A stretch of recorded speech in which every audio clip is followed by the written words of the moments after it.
પાવભાજી બનાવીશું. Caret piece લીધા છે, પટેટો, ઓનિયન, ટમેટો, ગ્રીન બેલ પેપર, આદુ લસણની પેસ્ટ કરી.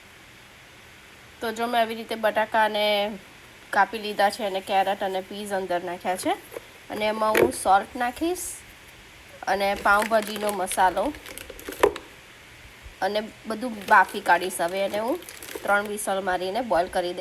તો જો હું બધી ઓનિયન આમાં કાપી લઈશ, ટમેટો પણ આમાં જ કાપીશ અને બેલ પેપર પણ આમાં જ કાપીશ. તેલ ગરમ થઈ ગયું છે, એમાં હું નાખીશ જીરું,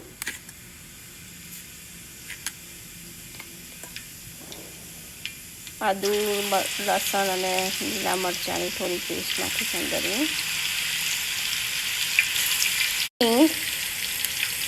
અસફટીડા થોડું આદુ મરચાં શેકાઈ ગયા છે તો હવે ઓનિયન એડ કરીશ અંદર અને બધું શેકીશું. સોલ્ટ. તો જો ઓનિયન શેકાઈ ગઈ છે થોડી તો હવે હું લાલ મરચું નાખીશ કલરવાળું, કલર એનો સરસ આવશે. અને થોડી હળદર નાખીશું. બધું મિક્સ કરી લઈશું. તો જો ઓનિયન આવી થઈ ગઈ છે તો હવે હું ગ્રીન પેપર નાખીશ અંદર અને બધું મિક્સ કરી લઈશું.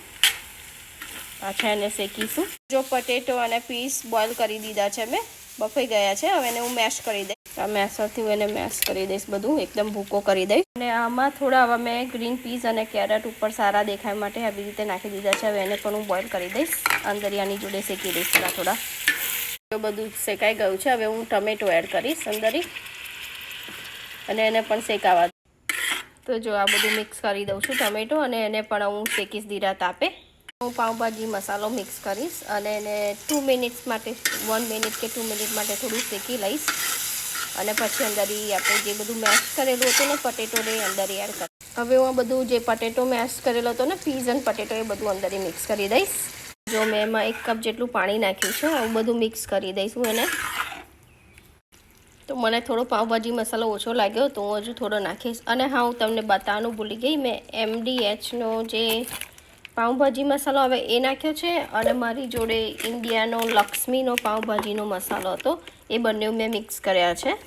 અને આ બધું હવે હું મેસરથી મેશ કરી લઈશ. તો જો આવી રીતે હું બધું મેશ કરી લઈશ એટલે બધું ભૂકો સરસ થઈ જાય ને ખાવામાં મજા આવે. અને પછી લેમન નીતારીશ અને ધાણા હું તમને પછી બતાવું. તો જો બધું મિક્સ થઈ ગયું છે, હવે હું અંદર લેમન નીતારીશ. હાફ લેમન મેં લીધું છે.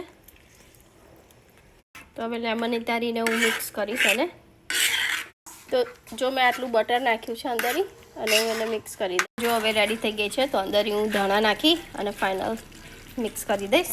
પાવભાજીમાં તમે એગપ્લાન્ટ, કોલીફ્લાવર પણ નાખી શકો છો, પણ ગરમી છે એટલે મેં એગપ્લાન્ટ અને કોલીફ્લાવર બગડી જાય એટલા માટે નાખ્યા નથી. તમે નાખી શકો છો જેટલા વેજીટેબલ જોઈએ એટલા. તો જો રેડી છે ફાઇનલ ટચ, પાવભાજી રેડી છે. કોને ભાવે છે જરૂર જણાવજો કમેન્ટમાં. Thank you for watching.